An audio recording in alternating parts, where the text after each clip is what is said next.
the talk of the town. We're the artists, the actresses, the filmmakers too, meeting Venus. Yeah, we're coming through. Shine your light, let your voices be heard.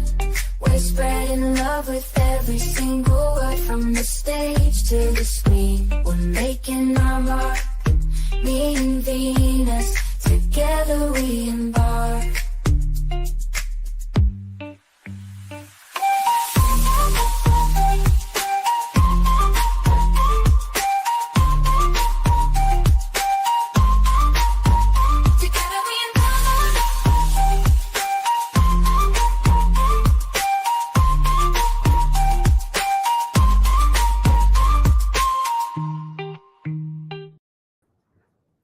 Good afternoon. I'm very happy today to welcome actress and performer Caitlin Stryker. Hello, Caitlin. How are you? Hi, I'm good, thanks. How are you? Thank you very much for joining the live, and Happy New Year. I hope this year brings you a lot of success as well. And first, I've been running through your career, but I would like to hear it from you. Tell me a little bit about your interest into the art and how did it started, and as well your interest later on in dancing. How did it start with you? Well, it started when I was a little kid, actually, with acting and dancing. I was a total theater nerd kid. I was very shy when I was younger, and I found it really helped me break out of my shell. And I think the first performance I ever did on stage was playing a dancing flower in the background of a performance of Secret Garden when I was in grade 4. And I really loved it. And so then after that, it was no more background appearances for me. I was kind of all about just trying to get the lead role, which I eventually did in grade 10. And I played Antigone, which was really cool. And dancing, again, something that I fell in love with from when I was little. I went to watch my aunt's dance class when I was 3 years old, and I guess I started mimicking all the movements. So my mom signed me up for dance, and I was always really into ballet, which is not the cool one. The cool one is hip hop or jazz. But I was really into ballet, and for a while there, my family and I, we lived in Winnipeg, and when I was there, I actually danced with the Royal Winnipeg Ballet Youth Performance Ensemble, which was an amazing opportunity. And yeah, that's kind of how I got into all of it, was as a kid. And then as a teenager, I forayed into modeling, and that sort of naturally progressed due to my interest in acting into me getting an agent for commercials and then going out for theatrical work. Yeah, it's interesting how performers' careers evolve. There's definitely no one sort of path to follow. For sure. Yes. Tell me, when you started to land acting careers, and you have a background in modeling and dancing and everything. Tell me, what did you have certain focus or roles you would like to perform, or you wanted like to do a little bit of promoting yourself to promote yourself as an actress? For roles I wanted to perform, I didn't really have like a specific idea. I think when I was younger, I was very much sort of just, looking up to celebrity and in genre roles and stuff like that. And now as I've gotten older, I've gotten more specific about the roles that I want to play. Like I really enjoy, I'm more interested now, I guess, in digging into comedy, weirdly, and into like really strong dramatic roles. It's fun to be, as I get older, have more opportunity for those parts, like playing a lawyer or a cop. That kind of thing is really fun. I'm about to do a movie called Trouble in the Woods where I play a grieving mom. And my character has a really cool arc. She starts out quite the victim and sort of grows and becomes one of the heroes at the end, which is exciting too. And it's in the thriller genre, which is fun because I do a lot of Hallmark movies, so it's fun to stretch out into something else. Yes.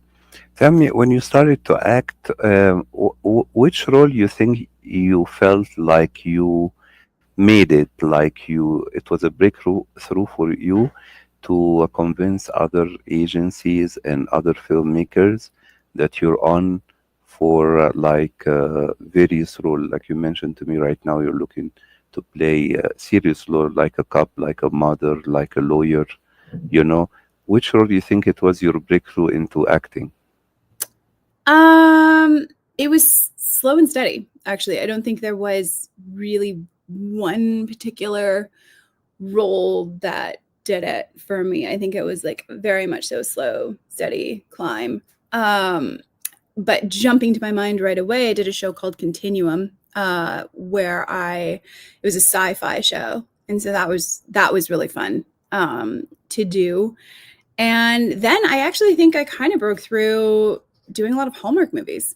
Um, I think that gave me the opportunity to work a lot on set on in movies as an actress, and I grew a lot and learned a lot doing those movies.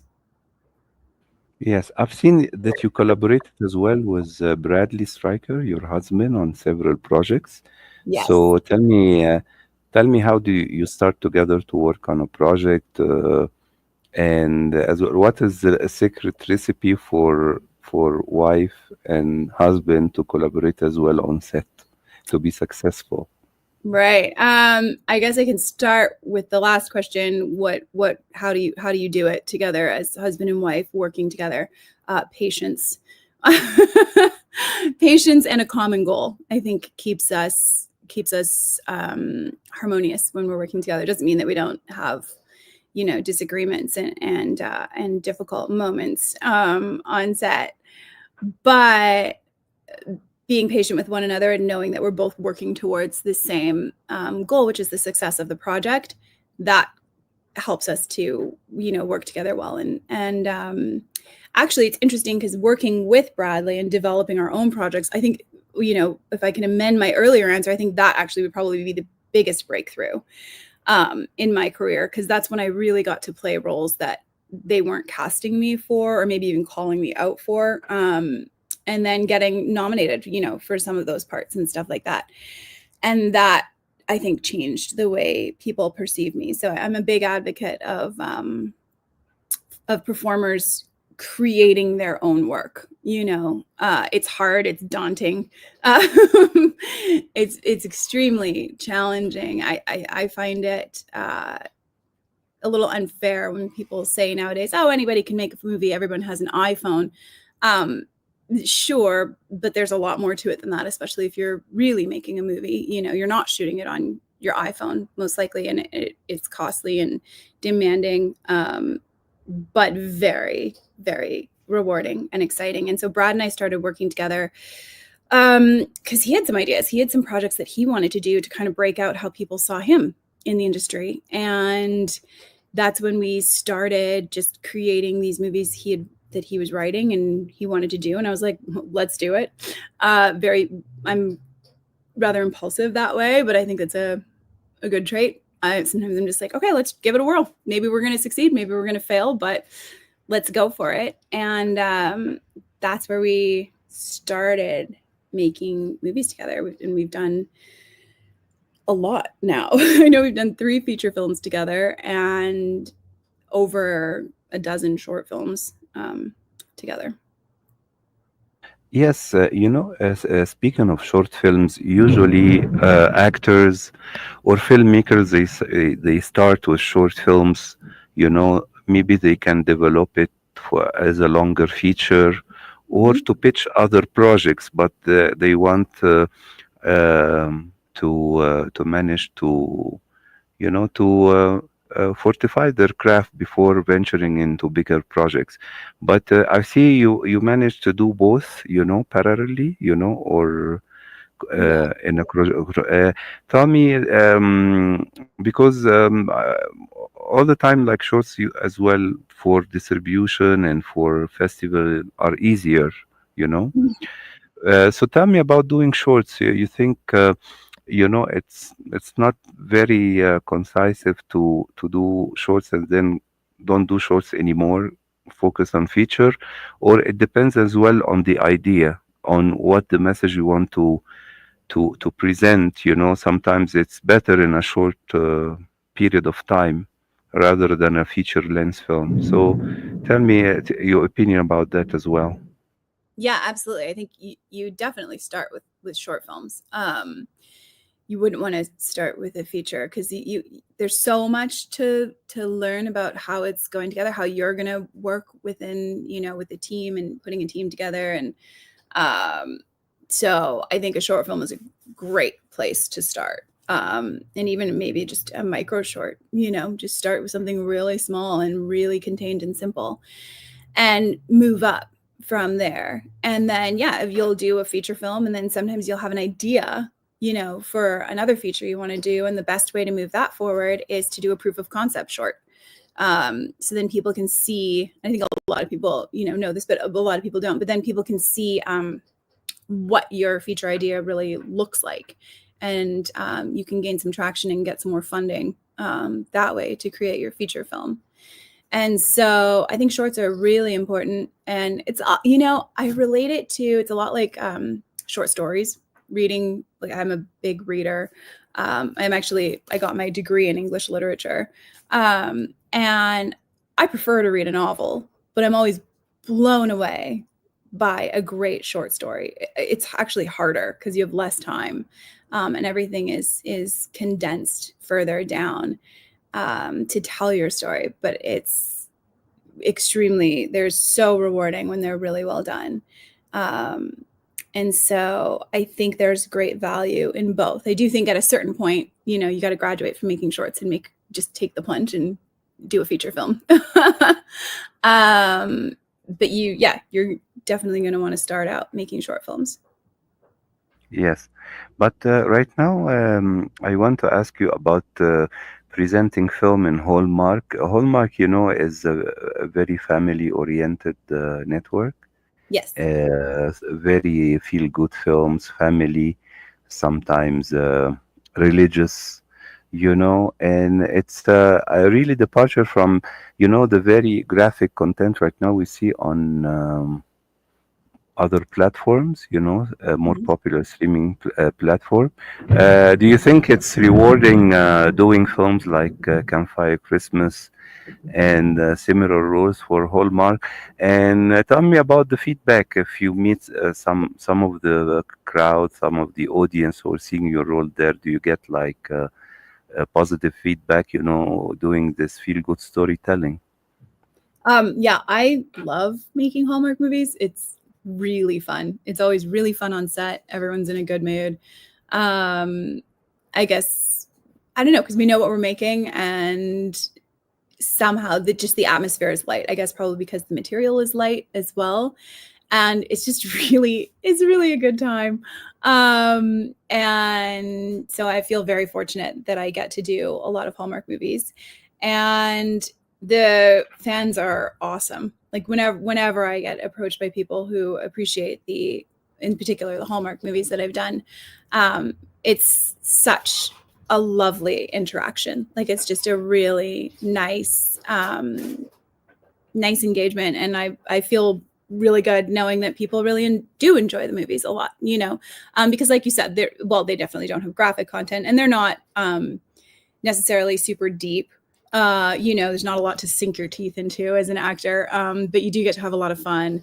And it does make me feel really great knowing that these are movies that just make people feel good, and that they turn to in times when maybe they're struggling or their health isn't good, or they just want to relax and turn off all of the noise of the greater world, that can be quite stressful.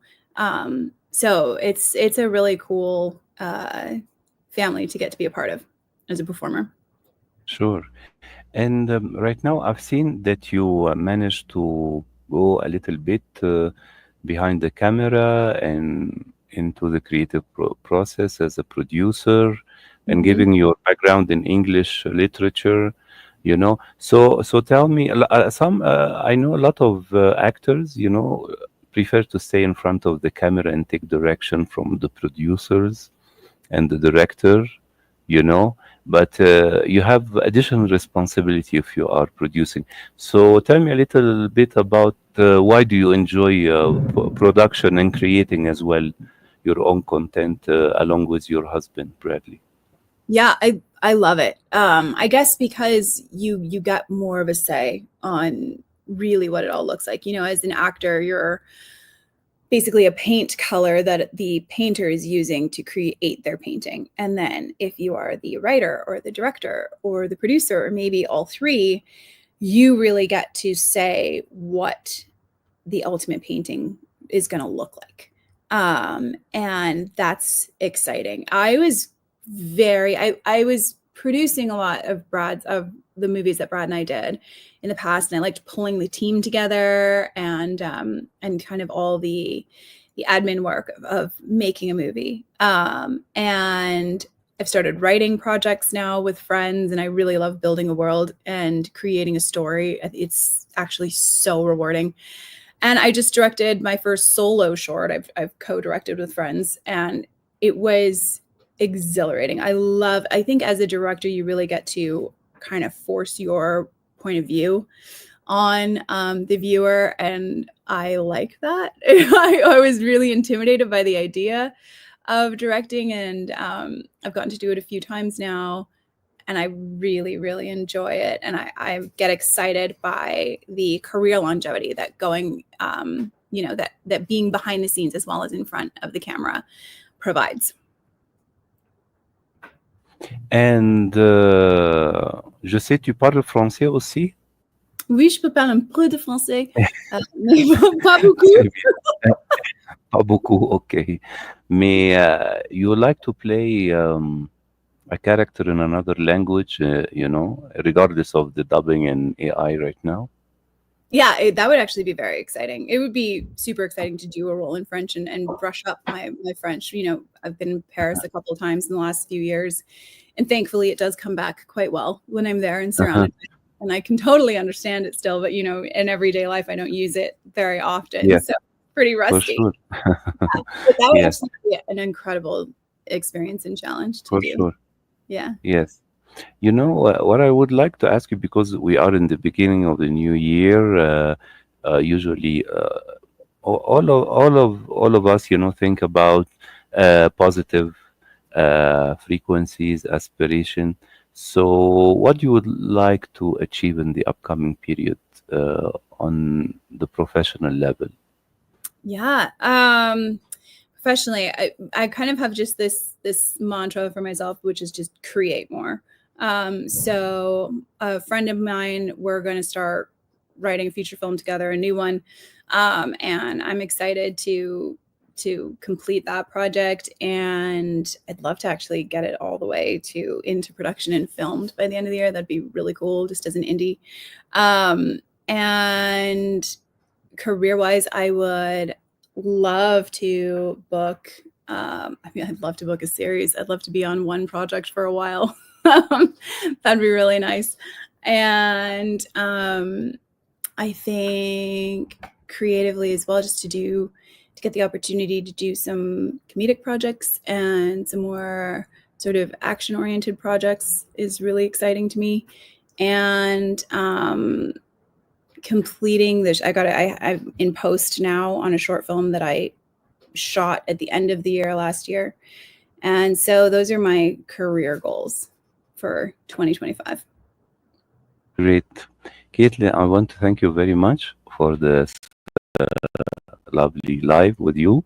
I wish you all the best in your upcoming projects as an actress, producer, writer, maybe director as well, and for feature in the future. I was talking today to a friend of mine, film curator from Oxford, and they have a new building where it will host in Oxford all kind of arts, not only cinema but music and art and installation. And they have a focus next May on women filmmaker, as a soft opening after Cannes Festival. Yeah. So I hope your work can get resonance as well in Europe, as well beyond the United States, and also in around the continents. And I hope when you have a new project, you or Brad, you come back and promote it in our channel. That would be amazing. Thank you. Thanks for reaching out. It was great to chat with you today. Thank you very much. Enjoy the rest of the day, and wish you all the best again. Thank you very much. Thank you. You too. Once again, Happy New Year. Happy New Year. Thank you very much. Bonne année. Au revoir. Au revoir.